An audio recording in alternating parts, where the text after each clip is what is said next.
Here we go. Join us on a 5-day unforgettable vacation to Atlantis in Nassau, Bahamas.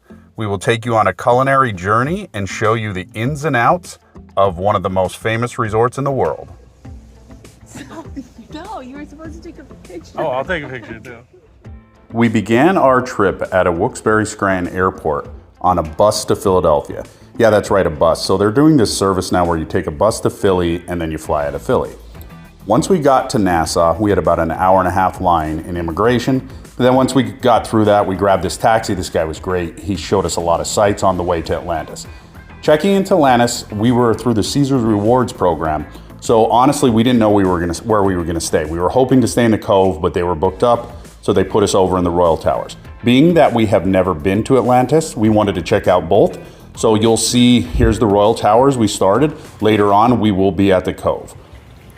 We explored the property for a little bit, and then we got ready for our 6:30 dinner reservation at Cafe Martinique. Cafe Martinique is in the marina section of Atlantis, and it was made famous in the 1965 James Bond film Thunderball. To start with, we sat outside, but as I started to sweat profusely, Kelly allowed us to go inside, where we had the 5-course tasting menu with a wine pairing. All of these hit, from the lobster to the mahi-mahi to the duck, and then finishing off with a dish John George, the proprietor of this restaurant, actually invented, the lava cake. So anytime you're seeing one of these, he was the first one to do it. And the service was incredible at this place. I will say, everyone who took care of us there was nice. And this is one thing throughout the Bahamas. If you tip, they take care of you. After dinner, we played some craps. But don't take a video. You are not allowed to film anywhere on the casino floor. That night at 4 a.m., we were woken up by a wicked storm, which allowed us to start the day a little later on day 2. And being tired, we just had a basic meal in Cellar, which was right downstairs, on the side of the casino. Nothing special to write home about, but it was fine. But later on, we definitely had a better meal. After this lunch, we explored the property for a bit. And I will say this, the place is huge. There's so much acreage. Over 5 days of me exploring, I don't think I walked down every pathway or around every water park feature on grounds. So you could spend days exploring this property. It is, I would say, if you're from between the ages of 12 and you have kids between the ages of 12 and 25, this would be heaven for them. This place is amazing. It's 18 and up to gamble, 18 and up to drink, 18 and up to have fun. But there's something for everybody, from the water parks to the Predator Aquarium to the beaches, which are all gorgeous. Or if you just want to lay out at the pool, you can do that too. So there is something for everybody at Atlantis.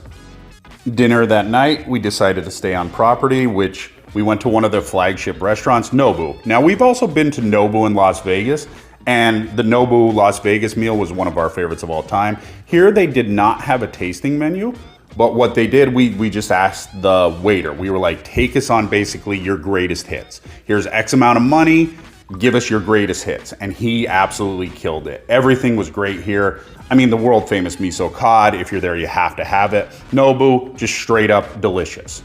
Day 3 began in search of coffee.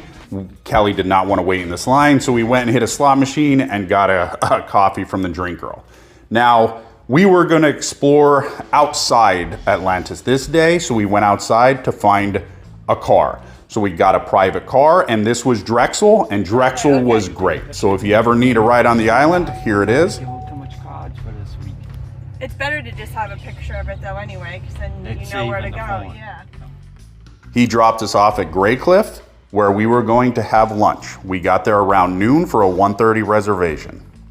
This ended up being one of the best decisions we made and one of the coolest places we went to.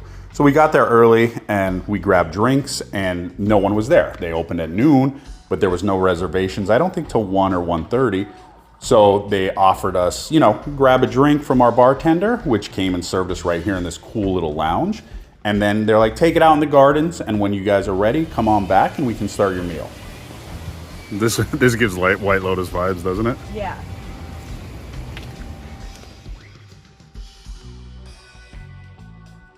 So Graycliff is a super interesting place. It is also a hotel. They also roll their own cigars. They also make their own chocolate. They also have a world famous wine cellar that you'll see later.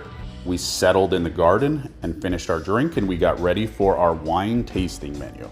They give you this sheet about the history. I mean, it was founded by pirates, so it's a really cool place. Again, every dish here came with a story. The service was impeccable. Every server, from the bartender to the food to the wine sommelier, was great at this place. The food killed. It was such a unique experience. Honestly, the cheese might have been the best thing for me. Maybe it was just pairing with the wine, and we finished with a carrot cake. Now, to me, this was the star of the show. We went down to the wine cellar, and you saw there, its estimated value is $20 million. It's in an old jail, and it looks like it's gonna be small. When you're upstairs, you walk down there, you're like, oh, it's gonna be a couple rooms. And then you just keep walking. You have to have a tasting in here. Yes, sir. You can dine here. That table can expand for 18 persons. So this table is available from 2 to 18 people, and it is $1,000 to reserve. And then they said it's probably about $200 or $300 per person on top of that. They had some really cool bottles of wine down there. Check this out. When was it? 19 or 1727. 1727? Would they actually even drink it, or they just want it in their collection. Well, it can happen both, you know. We both thought this was our favorite meal of the trip, and it was probably more for the experience and the service and the fact that we got there at a perfect time and we were able to explore that awesome wine cellar. Now back to Atlantis with a little different vibe. We're back to the family area, and this is where I went on the leap of faith. The leap of faith is the straight down slide, and I haven't been on a slide in maybe 10 years, and it was very fast. I will say it's worth going. So like if you're there, make sure you do the leap of faith at least once. That night we played at Good Lies. This course reminded me of the Pop Stroke in Las Vegas. So they're all going to this kind of artificial turf, and it makes sense. There's not as much maintenance. The greens roll true. Kelly's a bit too competitive, so she wanted to keep score, and that's what ended up happening. So we spent the night playing craps, and then we hit the club. There was a long line, so we gave the guy $100 and said, get us in. So for $50 each, we skipped the line and got in. The birthday on 3. 1, 2, 3. So now we come to day 4, and we finally got to the Cove. Kelly absolutely adored this place. This place just says luxury. It's adults. Now, there also are kids there, but it's just a more adult vibe. And there is an adults only pool. This room was amazing, 784 square feet, and just check out this view right from our balcony. So this was definitely a different feel than the Royal Towers. You're a little bit more away from the Aqua Adventure Park and the casino, but I mean, it was great. Look at this, they were giving you water bottles everywhere, but it's very hard to find anywhere to fill them up, and they give you a free Cove bag, which was kind of nice straw little bag. His and her sinks, nice walk-in shower. This room was great. The Cove was really nice. If we go again, we will probably try to stay in the Cove, because check out this pool. We posted up here. We ordered some chips and guac, and then Kelly played some craps at the casino table, which was right behind the pool. It was really neat. It was covered up, but it was open air and it's outside. So how many places can you play in the world beachside craps? And again, gorgeous beaches. Now, I walked out there, I was gonna look for a chair, but you had to walk. If you don't have one of these cabanas, you have to walk a little far, and the pool was just so gorgeous, we just decided to stay there for the day. And this brings us to dinner at night. We were going to Fish by Jose Andres. So once again, we did the tasting menu. And I will say this was probably our only miss of the trip. And while the food was actually great and the wine was fine, we just felt rushed. For a tasting menu and a wine pairing, they just kind of brought it out. Here it is, go. So like if you're looking to eat a ton of food that's very expensive, but eat it very quickly, this is your place. Otherwise, I would say pick out one of the other places if you want a more exclusive experience. But again, the food was great, nothing wrong with food. The experience was just a little fast. So we headed back to our room, sat out in the balcony, and enjoyed this view.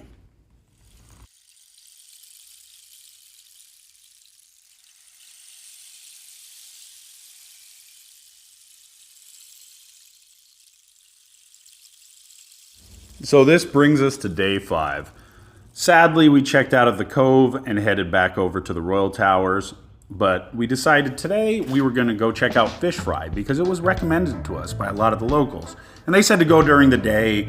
I think it's just a little safer to go then. So we went, and what we heard was there was a really nice table at Goldie's, so if you can get there, go sit on the back deck and check it out. Drexel, we called up again. He came and picked us up. He gave us really exclusive service. He took us back. He actually walked us around the outside and set us up with this table right in the back. Look at this view. I mean, it was gorgeous. And we were there. We wanted to try the conch. I don't know if I'm pronouncing it right, but we tried it 5 different ways, and each way it was really good and it was delicious. So on this trip, I would probably say Graycliff was my favorite experience. Dinner of the place, followed by Cafe Martinique, then Goldie's, then Nobu. Although the food at Nobu, if you've never been, Nobu might be the most delicious food I've ever had anywhere in the world. But just in terms of unique experience, that's why I put it at 4th on this list. And then followed by Fish, which again, Fish had great food. It just didn't feel like the experience you wanted while we were at Atlantis in the Bahamas.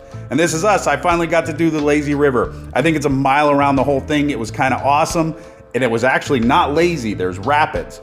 So here we were. That was our trip to Atlantis. Hope you enjoyed it. Like, subscribe. Please make a comment. If you have any questions about the resort, let me know.